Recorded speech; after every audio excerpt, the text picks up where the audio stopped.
Schools, the U.S. Green Building Council. And I also co-chair the Missouri Green Schools Committee alongside Tracy Jansen. And this year's Connect on the Quest series will align with our focus of the year, which is biodiversity.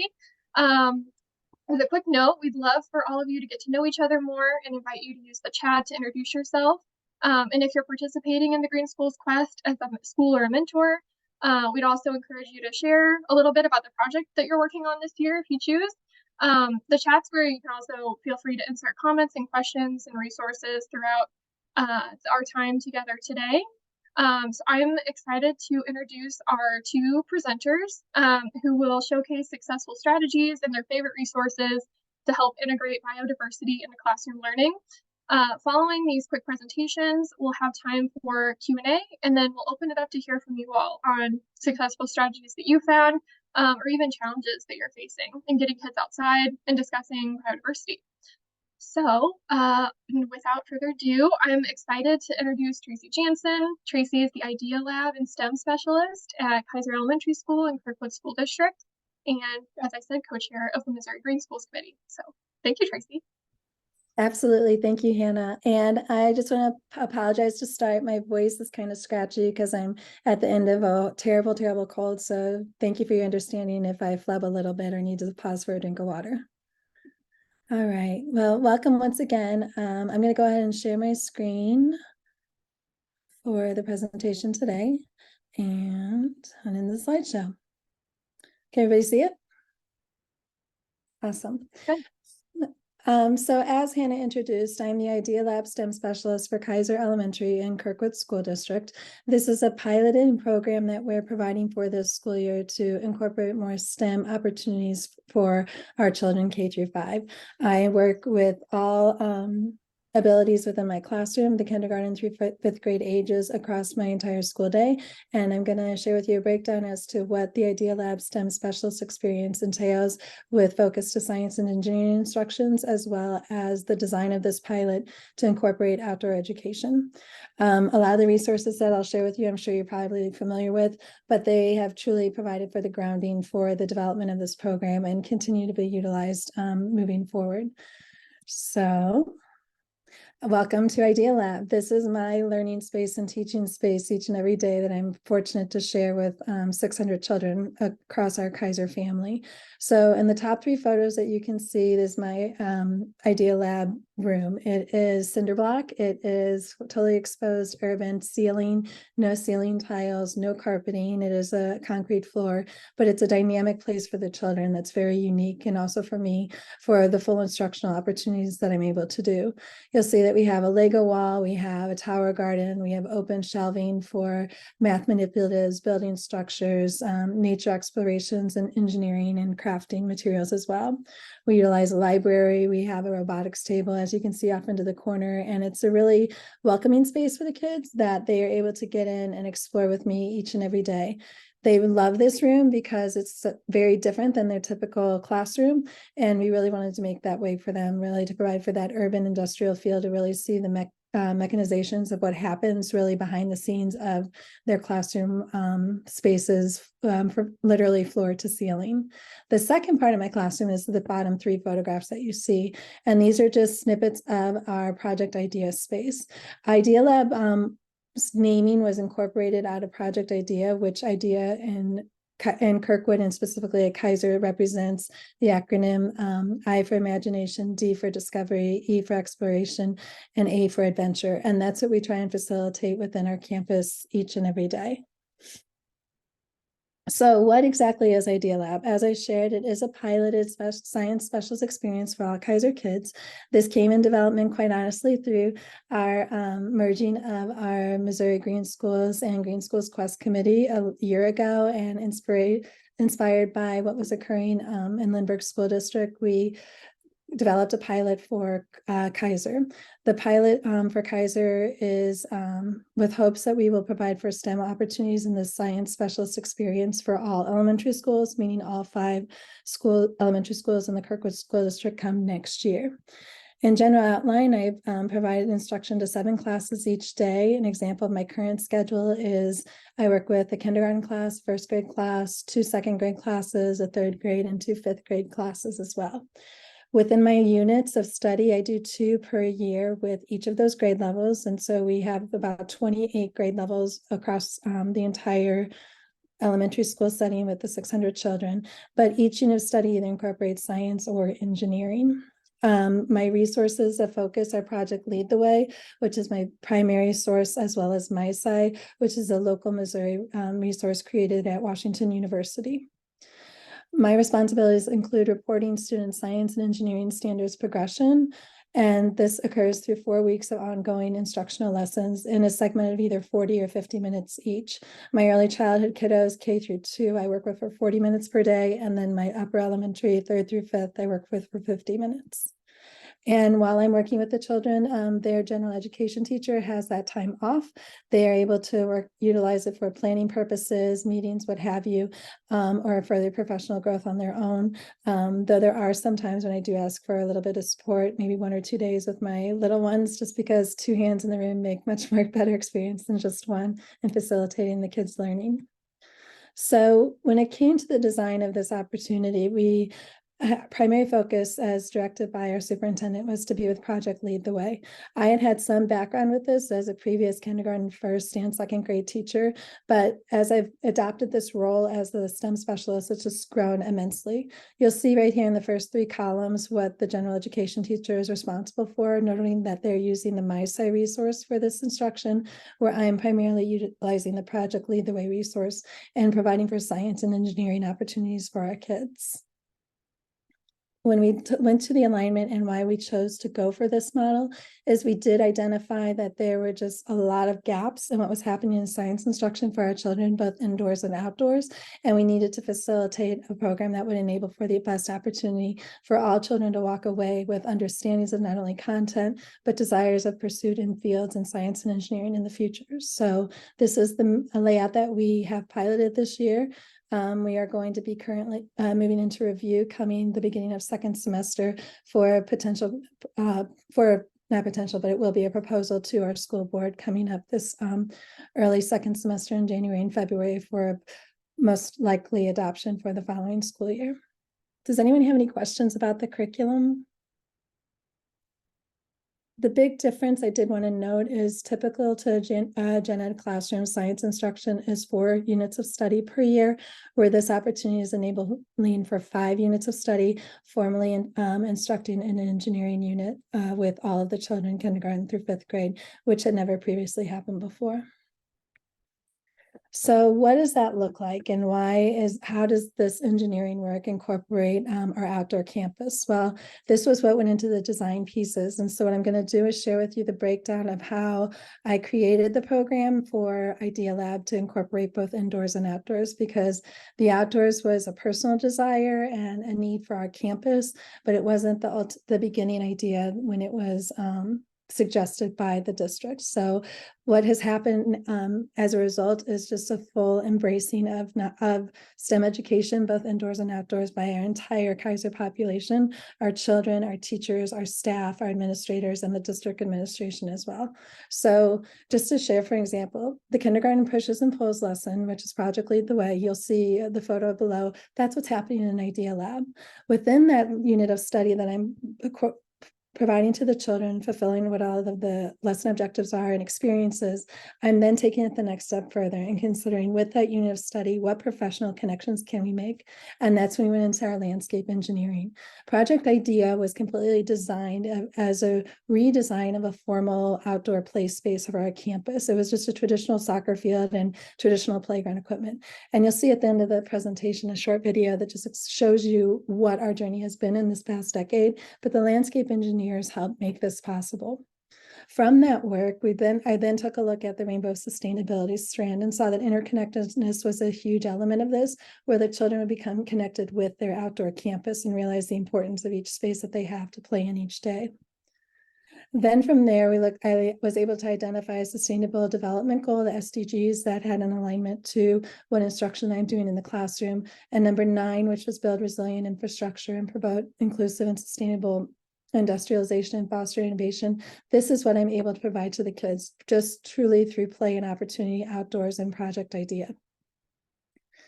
And that exploration then moves into the children exploring the roller slide. They're learning about the forces of pushes and pulls and the height difference with the slide to understand why it was built the way it was. Why was the structure of the land built upon a hill for the slide's placement to come down? The soccer field, realizing that their feet are the ones that are pushing and pulling them across the field during their running and play times together. And this work and this understanding and this development all happen through my opportunities that I've been a part of over the past decade, truly with Missouri Gateway Green Building Council, which is why I'm highlighting them to you.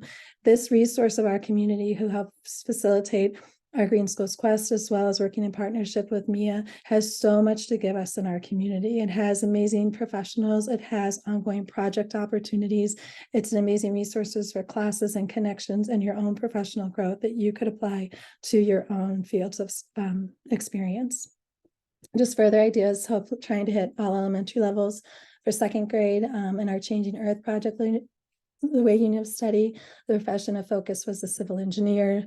Then looking at the rainbow of sustainability strand was global citizenship, just to realize all of us are a part of this ever-changing earth, and we all have a role and responsibility to how the land is cared for.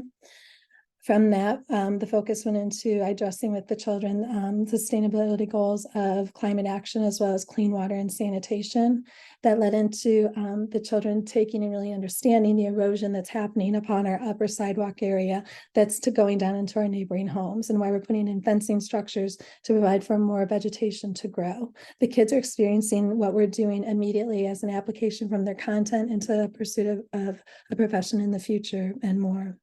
And hitting all the way up to fifth grade are using our resources wisely focused. For this one, I do use my side, but I was able to hone in onto the mechanical engineering field because the entire unit of study goes into consuming and providing for renewable resources as our source of energy consumption. So we go into the development of what a mechanical engineer did in collaboration with a variety of engineers, but the wind turbines that are a part of a variety of places across our nation, but primarily through Samso, the island of Samso in Denmark.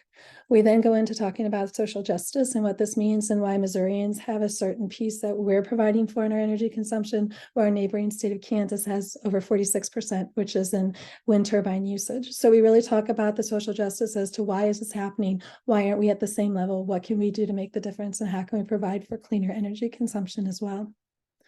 Again, the focus goal here, looking at the sustainable cities and communities. And lastly, then going out into our own project idea space and talking about the rain barrels installation on our Virginia Sap Pavilion, identifying how we're securing those water sources for all to be used for watering our gardens.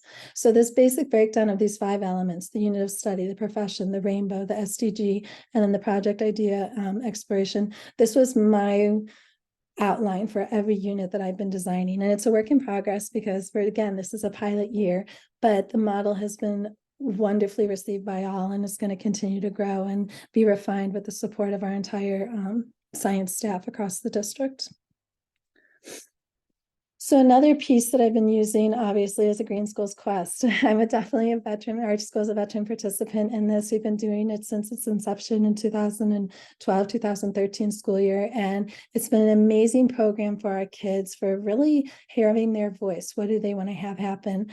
And with the Reimagined Space and Development of Project Idea, we also reestablished our Earth Agents experience, where 5th graders and 4th graders and moving down to 3rd and 2nd really take ownership upon our campus and providing for the green spaces, nurturing, including watering our plants, caring for our tower gardens, and at this year's quest, building our 3-bin composting system at Kaiser.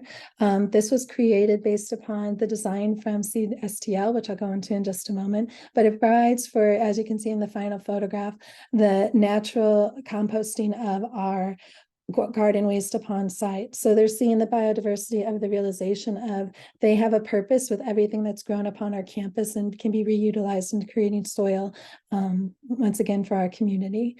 And the compost bin system is now is done with the construction. That was our fall project, and the kids love being a part of not only building it and going through the lessons inside an Idea Lab and safety and tool usage and measurement, but then also working together and constructing it with the help of our mentor and amazing adult leaders. So Seed STL is another option or opportunity that I encourage all of you to participate in. It's again been my Bible, quite honestly, for how do we grow what we grow outdoors and when we do it. And so this has become a huge resource for us as well. At Kaiser, as part of the Green Schools Quest, about 8-9 years ago, we partnered with Chartwells to make 2 of our beds garden to plate beds, and that enabled for what we grow at Project Idea outdoors, as well as what we grow indoors in our tower gardens, to be harvested and served at the taste table within our cafeteria. And so all of our children are a part of this experience. And the last photo you see is actually the garden harvest that was provided to all of the Kaiser kids at the taste table opportunity prior to Thanksgiving. In addition, I support grade levels who want to adopt our garden beds. We have 8 total, 2 of which are the garden to plate ones, and we facilitate the planting and the care for them across the entire school year. And then lastly, my other major resource is my community. It's Project Idea. It's why I came to Kaiser and why I came to Kirkwood, and I'm fortunate to literally live my dream every single day. This is an aerial photo of a Project Idea, and our main focus is to provide a natural, sustainable, and inclusive outdoor play space where students, families, and members of the community can learn together. So it's truly enabling and welcoming each and every person in our Kirkwood community and beyond. Looking at biodiversity, we've identified and created this space that provides for a native prairie that has full year experience that was seed stomped by our Kaiser kids prior to me coming actually 14 years ago, and is still reaping amazing benefits. We have rain gardens because of our blacktop surfaces, that we are a 2-acre campus with less than an acre of green space. So we incorporated 5 rain gardens to take care of the watershed that was coming off of the blacktop, and it has done immensely well. We are going to be updating and upgrading some of the native plants because there's just been things that have happened over the past decade, but overall it's an amazing place for the kids. We've also been very thoughtful in designing spaces with science and math incorporation. We visually have Fibonacci sequences. We get the kids out as much as we can with providing for shadow representations, melting, anything that we can do to engage the earth with the children, as well as in our Lori Whiting Bird and Bee Sanctuary, where we have a native bee house. We welcome bird feeders. We have bird houses and a bubbler for a water source. Again, on less than an acre of campus, doing so much within our green space. And plants and pollinators are a big time. We are a pollinator monarch way station. We're also certified with the World Wildlife Organization for a habitat source, and just so much more. The video I do have gives a video overview, about 5 minutes of just our journey. Would there be enough time to share that too? Yeah, I think there's enough time. Okay.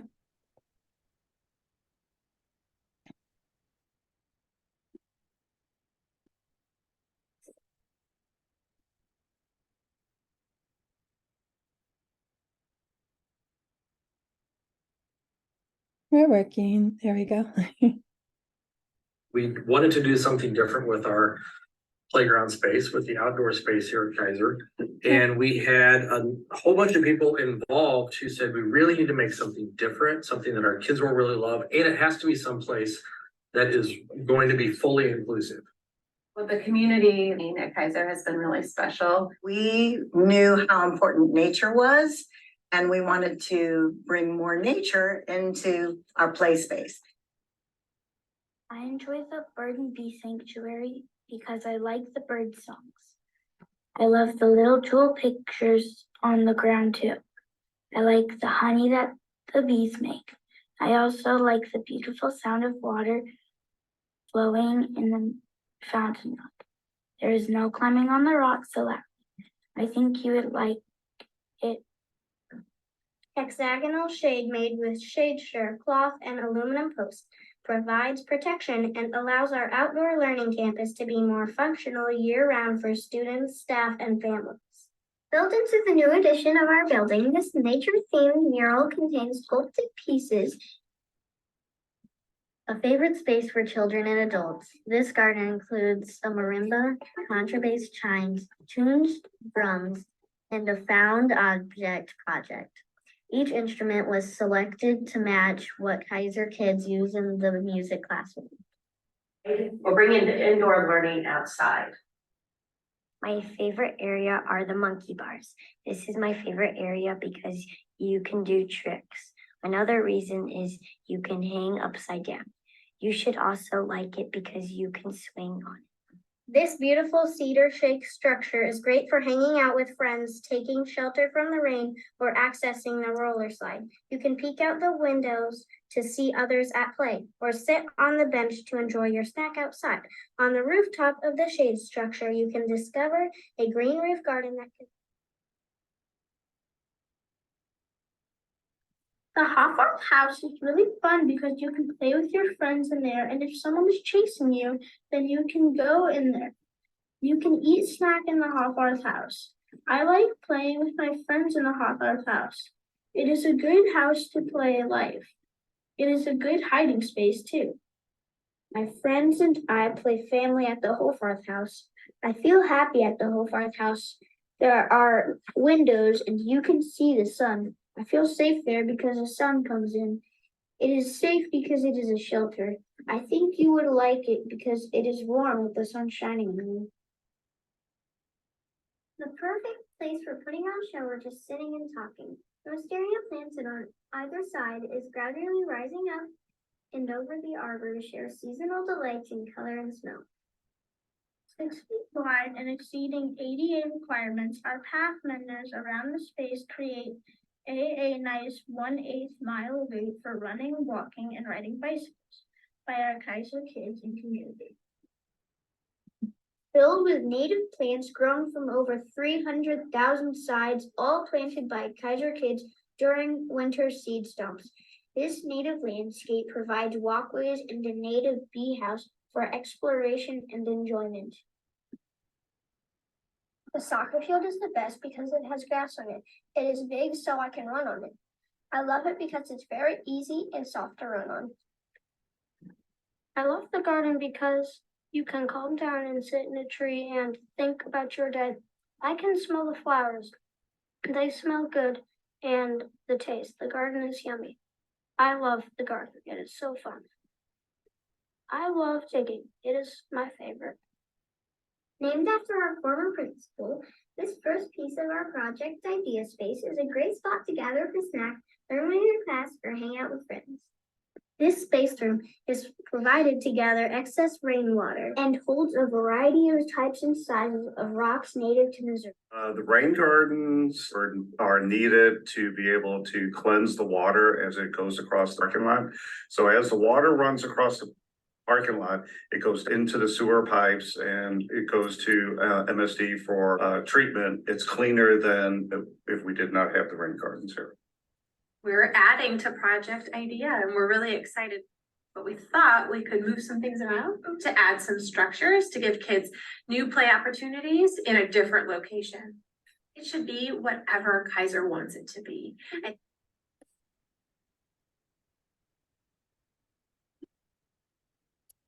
All right, so thank you for letting me share a little bit with you about my space and my dream come true and incorporating STEAM into what I do every day with the kids, but utilizing our outdoor space. As you can see, Project Idea has been filled with many elements of biodiversity that the children are able to engage with in many purposeful ways that are academically related to, and it's also a tremendous place of joy and play for each and every one of our Kaiser kiddos. And I thank you for letting me share my story with you guys. Thank you so much, Tracy. That was incredible. We have time for just a couple questions for Tracy. Does anyone have any questions before we move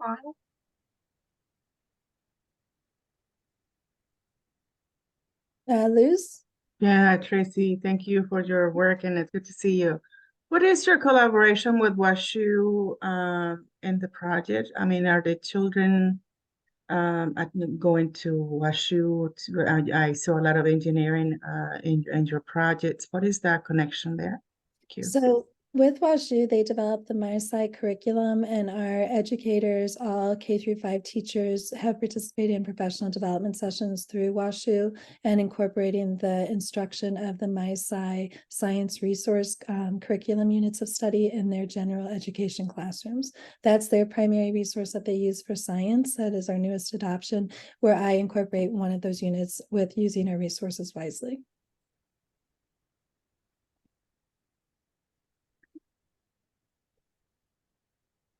All right, well, if anyone doesn't have any other questions, or if you think of some, feel free to put them in the chat and we'll get those answered.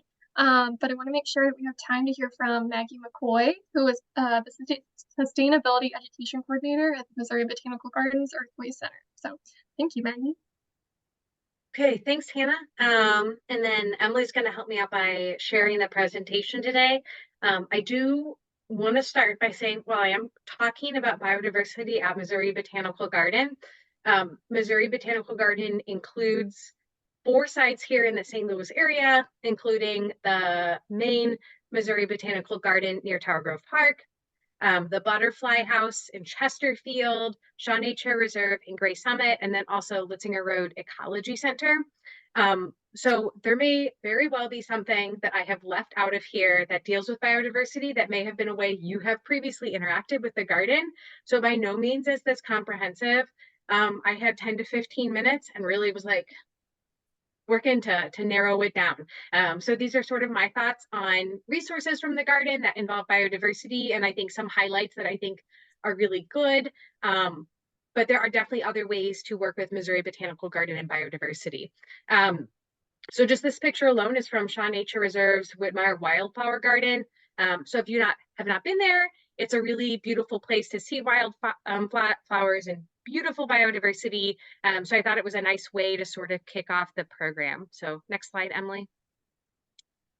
And I just wanted to sort of like also remind us that the garden's mission is to discover and share knowledge about plants and their environment in order to preserve and enrich life. So we definitely have a huge stake when it comes to biodiversity, especially with plants, but also working in sustainability. We sort of fit in this by thinking about how can we make habitats for plants that have clean air, water, and soil. And so when we think about biodiversity projects that can be at schools, any project that helps us to make clean air, clean water, and clean soil can help to promote biodiversity. And I know Tracy highlighted a bunch of those projects that are already happening within Kirkwood. Next slide. And so just to sort of like put a framework around this in the best way I could think of possible to just sort of have some semblance of order, is to remind us about the rainbow of sustainability, which if you are putting together your project, either as a mentor or a school participant, it is recommended that you connect with at least 2 of these. So thinking about interconnectedness, systems thinking, global citizenship, cycles, importance of place, respect for limits, and social justice are all sort of like the big 7 principles when we think about the rainbow of sustainability. So as I'm going through today, I pulled out the principles that I thought would apply to some of the things I was talking about, if you're thinking about how this might weave into the project you're doing. So Emily, next slide. So I'm starting big and sort of narrowing in as we go through.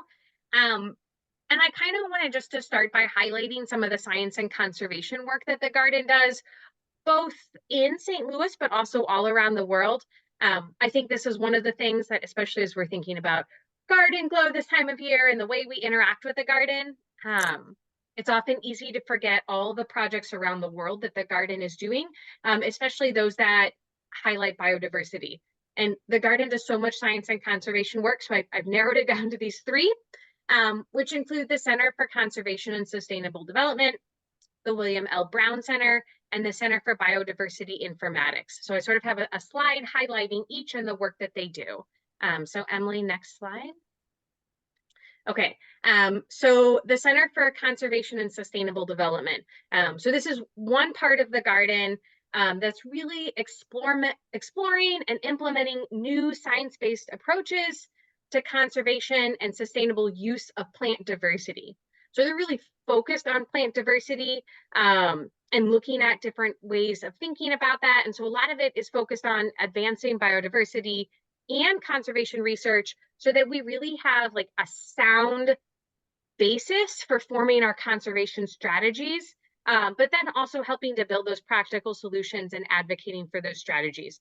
So a lot of it's really grounding in like, what is the science telling us about biodiversity and how do we conserve it so that we're making good science-based decisions about it. So for example, on the screen, you can see sort of in the lower picture there, that's just one graphic that's showing sort of like species richness across South America. So as we're thinking about work that we're doing around the world, we can look and see where is that species diversity and where can we sort of concentrate our efforts.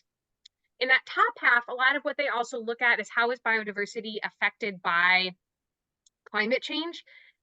So thinking about how as we're looking as the climate is shifting and changing, that's not going to affect all ecosystems in the same way. Different species will have a different effect. So how is climate change affecting the overall biodiversity of different systems? So they do a lot of work in that area. I know Adam Smith, who is one of our researchers, has actually developed a hands-on activity that we've used with some high school students, mainly our EcoAct students at the garden, that actually has students do some work looking at temperature and precipitation and how does that affect what trees can live where and sort of the biodiversity of an area, really looking at trees. And so if that's an activity you're interested in, that's something that we can make sure is available to you. Again, really works better, I think, for middle school and high school students, but it's a great way to sort of bring the work that he's doing on biodiversity as the climate is changing into your classroom if that's of interest. So the work that they do really connects well to like interconnectedness, systems thinking, global citizenship, importance of place, and respect for limits. So you can look up more information about them online, but they do a lot of really good work. Emily, next slide.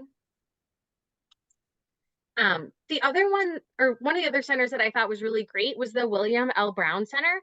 And they really focus on a research area called ethnobotany, which I just think is endlessly fascinating, but could be a really rich area of project work if you're thinking about it. And it's really about the focus between the relationship between plants and people. So what is our relationship to plants and their environment and how we conserve species, but also really looking at how do we preserve that traditional knowledge of plants for future generation. So just, I know when I first heard about ethnobotany, I had a really hard time wrapping my mind around all of the different things it could be. So like one example is thinking about our relationship with edible plants, right? So there's about 10,000 species of edible plants around the world. And we only use about 100 of them that make up the vast majority of our food supply, and less than 10 actually make up more than 90% of the world's calories. So there's a huge richness of biodiversity with even the edible plant world that we're not just tapping into. And a lot of that use of edible plants that we don't tap into is really stored in sort of this traditional knowledge held by many indigenous nations, many different areas around the world. And so being able to connect with that is a really special way of looking at biodiversity and thinking about the foods that we eat and the plants that we choose. So I just thought it was a fascinating thing to look at.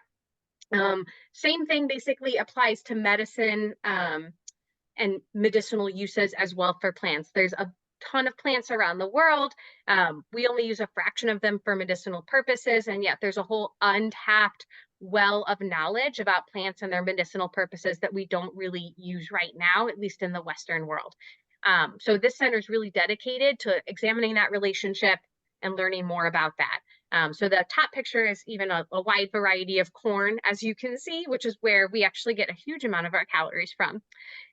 So this kind of work thinking about biodiversity of edible plants and our relationship with plants really focuses on interconnectedness, systems thinking, global citizenship, our importance of place and what foods might be available to us, and also social justice. Emily, next slide.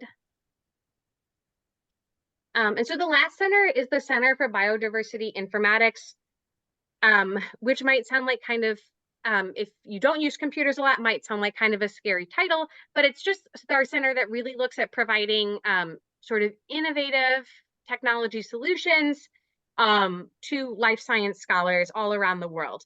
And part of that's really to mobilize scientists around the world to look at plant biodiversity, integrate a lot of different information from around the world, but also to do something called repatriating data, which means if there's been data collected about plants from places around the world, but that data hasn't been given back to the people it came from, is making sure that they have access to that data, especially if it was gathered on their lands or in their area. So there's two really public-facing ways that the garden does this. One is through Tropicos, which is a resource that's used around the world, but that the garden actually stores and helps to update. And that's actually that image that's at the top of the screen there. It's the world's largest single repository of scholarly botanical information, and it's freely online.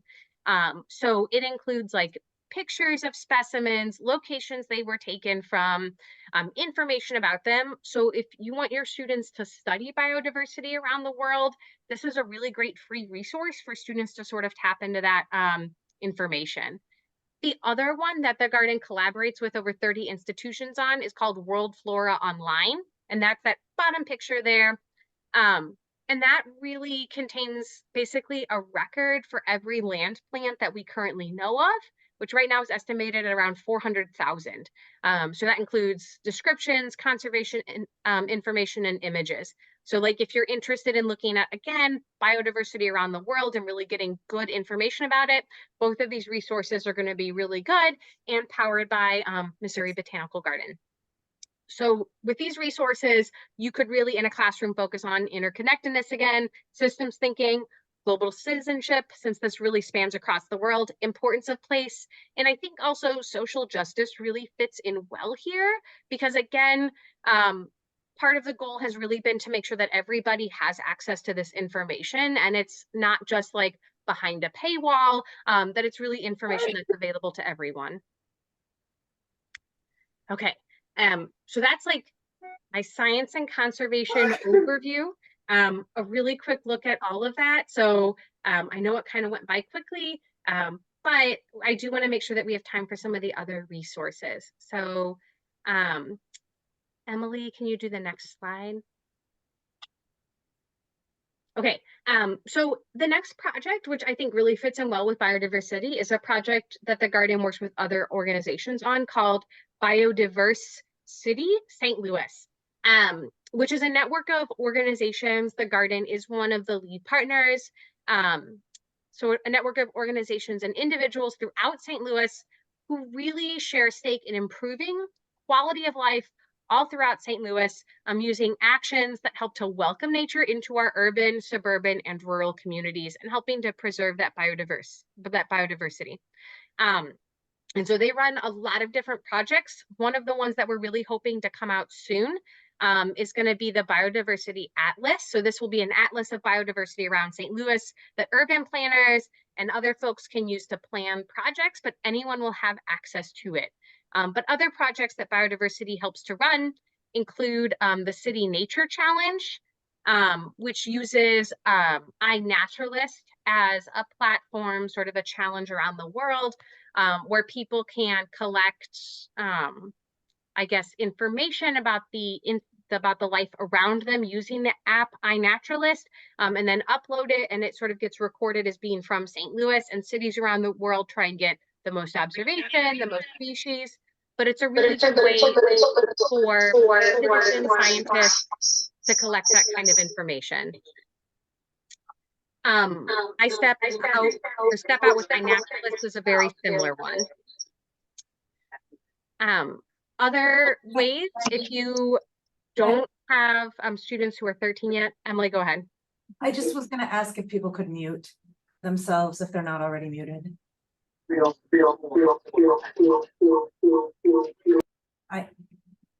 Thanks. Okay, thank you. Sorry. So iNaturalist is a citizen science app. So anyone who's 13 or over can use it because you need an account. If you have students who are under 13, iNaturalist has another application called Seek that you do not need a a login for that is a really good one to use. It uses the same data as iNaturalist, and you can use it by like taking pictures of things outside, and it will help you to ID them. One of the schools I'm working with, actually also in Kirkwood, Knifer Middle School, uses Seek with some of their students under 13 to actually help run like miniature bio blitzes of their campus. So it's a really great app if you're trying to quantify biodiversity on your campus. Either one of them is really good. Other projects they help to support are like honeysuckle hacks. So honeysuckle is an invasive species that really can take over a lot of native plants and help to lower biodiversity in an area. So getting rid of honeysuckle can be a great project. We're getting involved in volunteer work for that. Those typically happen in November or March, but they're volunteer projects. And then the newest one that's part of biodiversity is Mosquito Alert, which actually helps us to sort of quantify the biodiversity of mosquitoes in the area. So it helps us like take pictures of mosquitoes that you see, so we can see what kind of mosquitoes are present, because we know other types and species of mosquitoes that may not have typically been present in St. Louis and in other areas around the United States. Different species are starting to migrate north. So that's one of the things we're trying to keep an eye on, is not only what biodiversity do we currently have that is native to the area, but what other species are coming in. So biodiversity is just a really rich opportunity to look at different ways of examining biodiversity in the region. Again, strands that it connects to might be interconnectedness, systems thinking, and importance of place, especially since it's so focused on St. Louis. Emily, next slide. And then this one that's next is actually one that Tracy, I think, highlighted really well when she was talking about some of the projects in her outdoor space. So I'm super glad, because it's a great application of it, but is rainscaping projects. So rainscaping is sort of any combination of plantings, water features, catch basins, permeable pavements, really anything that helps to manage stormwater so that we keep it as close to possible where it falls. This is really important because when we have large rain events in St. Louis, that water can overflow the current infrastructure we have, causing flash floods, damage to buildings, all sorts of things that we really don't want to have happen. But native plants and improving biodiversity can actually be a great way of managing water. And Tracy highlighted that with the rainscaping features that they have at Kaiser's campus. So any of these things on the screen are really great ways to promote rainscaping on a campus and to promote biodiversity. This image is actually available on Missouri Botanical Gardens rainscaping page. And on that page, all of these are like clickable. So if you want to learn more about woodland restoration, you can click that image and it will take you to information. If you want to learn more about lawn alternatives, so how can you get rid of your grass, you can click there and it will give you more information. So it's a really great place to go. I will say that we worked with MSD to help run their small grants program, and schools have actually used MSD's small grants program to get reimbursement for installing rainscaping features. So if you are interested in doing a smaller project, so think like 100 to I think around 400 square feet on your campus, you can get a rebate through MSD and get a few $1,000s back on that installation. So if that's something you're interested in, I think Hannah just dropped the link. So definitely something to look into if your project is aiming in that direction. I think the other link I had put in there was to a resource through Grow Native, that actually, if you're interested in having native plants on your campus, but you're like, I don't know where to start, I don't know what plants to use, I want it to be beautiful, but like I don't have an eye for design, that is okay. Horticulturists actually from Missouri Botanical Garden, Shaw Nature Reserve, help to put together some garden ideas with species and then plans drawn out for different types of native gardens. So if you want to do a butterfly garden, there's like just a design on there that you can click, it's free, and you can put in a butterfly garden. If you want to make something that looks very formal, so it has an eye towards looking really well manicured and landscaped, but you want it to have native plants, there's a design on there for you. So it's just a really great resource because I too am not great with picking out species or knowing how to make it look beautiful. And they really put together a lot of effort to make that a free resource for people who want to increase biodiversity and use native plants, but maybe don't have that same eye for design. So just like a really stellar resource that I have found and have even used myself. Next slide. And then the last one I want to offer is a program that I actually work on, but is a resource that we call the Enviroscape model. So this is also in partnership with MSD, but this is a model that demonstrates basically how water moves through a watershed, picks up pollution, but then helps to show best management practices, which do include plants and rainscaping features and helping to increase biodiversity. So there are these like tabletop models that you can rent for your classroom for free. We drop them off, we pick them up. They're stocked with everything. So if this is something that you've been interested in trying to incorporate into your classroom, that's an opportunity. We do have like a workshop on clean water that's coming up on March 7th from 4:30 to 7. Again, it's free. If you're a teacher in MSD's service territory, you actually will get paid $100 to come. So Hannah, I think, is putting the registration link in there. So if you're interested in learning more about it, you can go there. And then one of the other pictures we have there is also storm drain marking. So if you're interested in keeping trash out of the waterways through our storm drains, that's a service project that students can do. And you can see some of them there, putting markers to remind people that they're not places where you should put your trash, which helps to protect the health of our water and biodiversity. So lots of great connections there.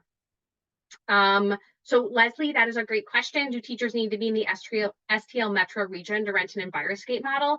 I will say for us to drive it to your school, you do have to be within MSD service territory, which is St. Louis City or County.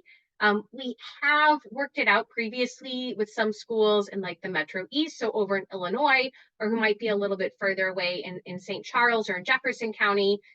Where teachers have driven to us to pick up the model and you can use it for free. We just don't necessarily drop it off at the school. So hopefully that helps to answer that question, but that's how we've sort of done that previously. And then that's everything I had. Emily, I put my contact information on the next slide, but I know it was dropped in the chat as well. So yes, we also have field trips. I know that I saw some from City Garden and Montessori, put some stuff up there. So plenty of field trips to come and see things at the garden. I actually run our sustainability field trip program. So we look at biodiversity within the garden as well. And that's part of that tour. So lots of great resources. I know it was quite a spin through things, and there are undoubtedly things I have left out, but it could take, I feel like, a lifetime to explore the biodiversity offered at Shaw, the garden, and the butterfly house. So hopefully this was useful. If there's anything you want to go in more depth with, my contact information is there, and I'm always happy to help support biodiversity learning. So thank you all. Yeah, thank you so much, Maggie. I hope everyone's feeling super inspired by all these amazing resources and just wanting to dig in. So feel free to put questions in the chat if you have them, or get them ready, teed up in your brain to ask. Before we open up Q&A for Maggie, I just wanted to make sure that you all know that we do have another Connect on the Quest scheduled. So that upcoming event is on February 7th, so that'll be the next in the series, and it will focus more on designing, planning, and maintaining outdoor spaces. So I'm going to share the link to register for that in the chat. And then also included a link to Green Schoolyards America, which is a wealth of information with guides and resources related to outdoor learning and outdoor classroom design. So let's see, does anyone have any questions for Maggie?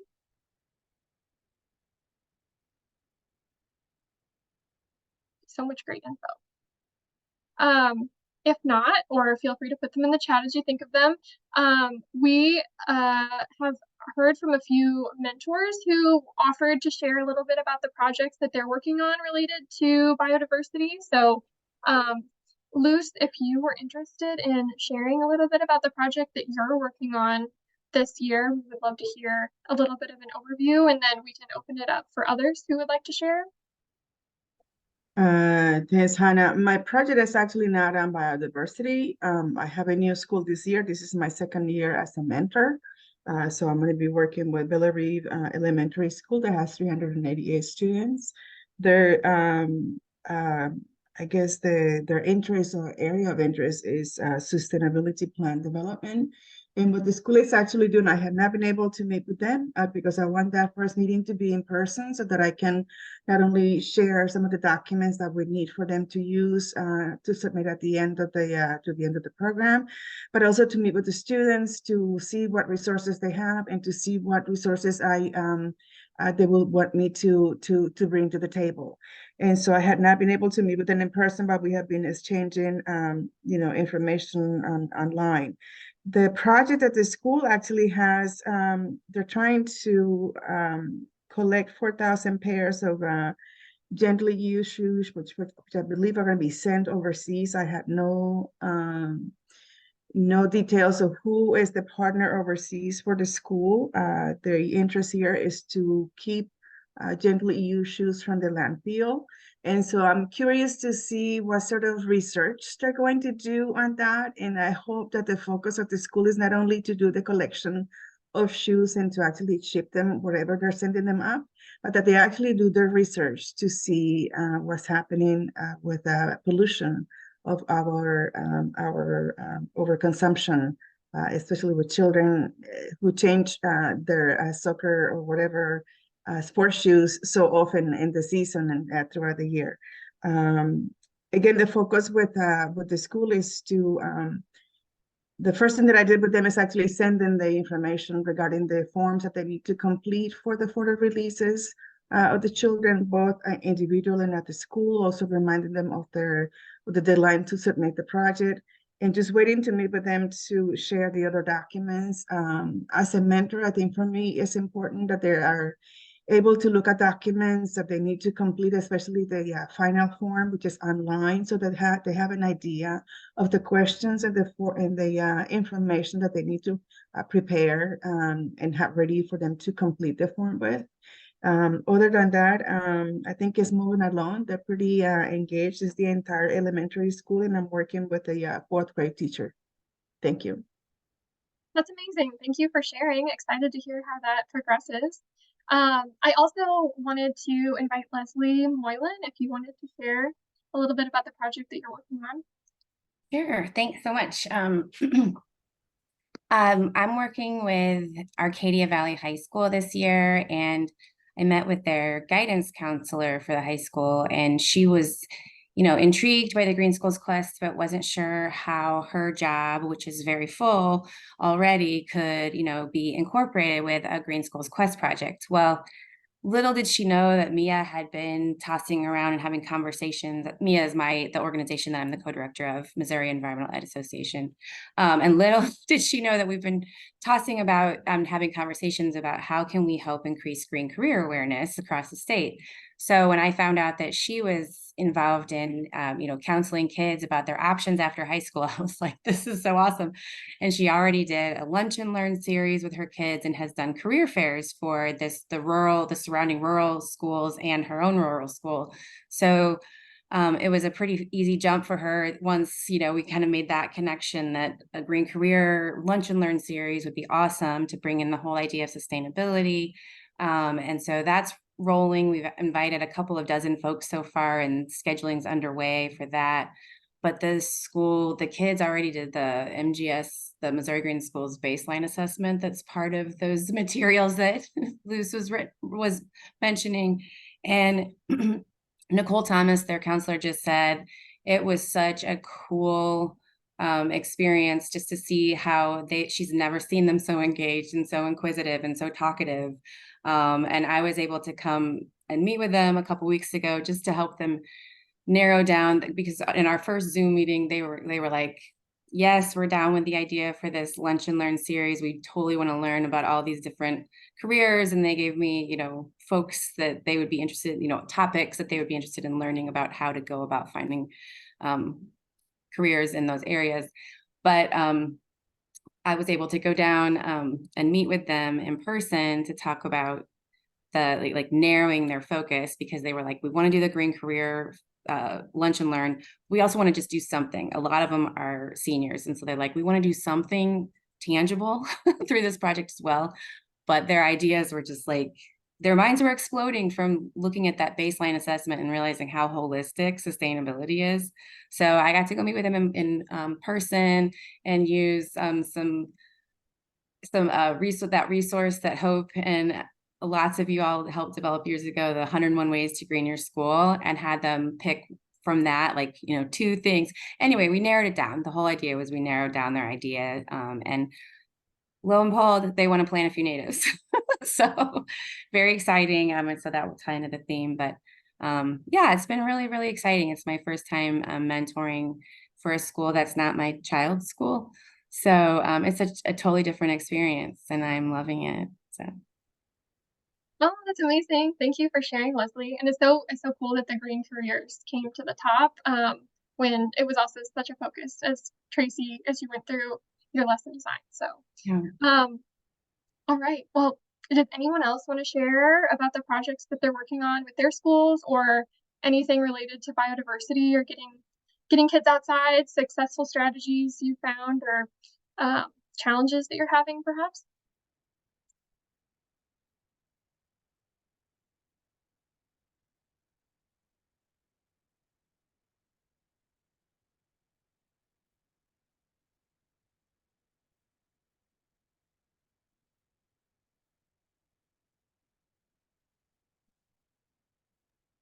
I can share a little bit. I'm with 2 schools, so I'll just share Pattonville High Schools, which isn't working on biodiversity, which is why I want to share it a little bit, just because we've talked a lot about biodiversity tonight as well. And I say the project they are doing like the majority of the work. It's a high school and it's in their environmental club, and they have all of the ideas in the world, and I am just there to watch, which is great. But one of the really fun things that they have is they're a very, very big high school. They've got 2,000 students, which means that they have a thrift store within their school where students can buy like lower price items and students can also donate there. So it's a nice way to have clothes go around in a circular fashion. But there's some items that stick there for a long time. And they've also always been interested in doing a sustainability fashion show. So one of the things they really want to focus on is being able to take less loved pieces from their school thrift store and show people how they can upcycle them and adjust them and then feature them as part of this sustainability fashion show. So we'll have to see if we can bring all the pieces together yet, but that was like one of their ideas for it. And I just really love them using all these resources within the school, but also looking for ways to use the resources they already have in a really creative way. So I'm super excited to see where they go with it, and I will be watching and cheering them on. But yeah, this group of students is like all just like a great amount of energy and great ideas. So it's been wonderful to watch them.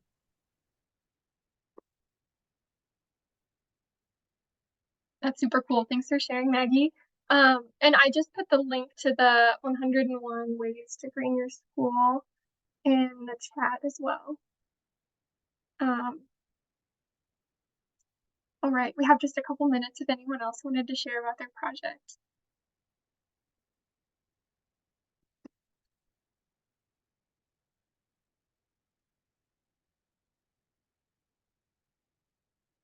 Quiet group tonight. All right. Well, we will be in touch with the recording from this session and all of the awesome resources that were shared. And as always, feel free to be in touch with our awesome presenters. And good luck on all of your Green Schools Quest projects. We can't wait to see what you come up with. Also, Hannah, did you save the date for the Green Schools event? Oh, no, I forgot. Do you want to mention it? Yeah, we've confirmed a date, April 25th. And we'll be meeting at University City High School, I believe, for the location for the annual Green Schools celebration. Save the date. More information coming soon. Awesome. All right. Thank you, everybody. Have a good night. Bye-bye.